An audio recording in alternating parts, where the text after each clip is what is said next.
Премиерот Христијан Мицкоски денеска присуствуваше на министерска конференција за демографска отпорност 2026-2046, каде што истакна дека демографските промени представуваат еден од најголемите предизвици за државата и регионот во наредните децении.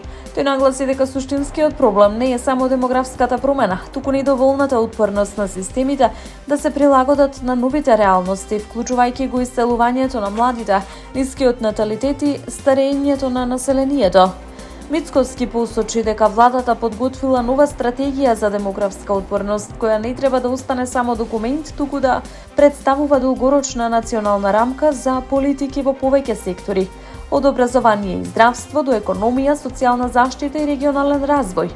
Според него клучните приоритети се инвестирање во човечки капитал, создавање услови младите да останат и да градат иднина во државата, поддршка на семејствата како и инклузија на сите општествени групи во економскиот и јавниот живот.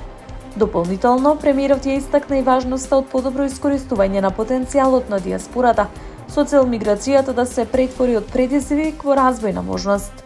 Целта е да се создаде држава во која младите ќе остануваат, семејствата ќе имаат сигурност, а секој граѓанин ќе има достоинствен живот, беше пораката од конференцијата.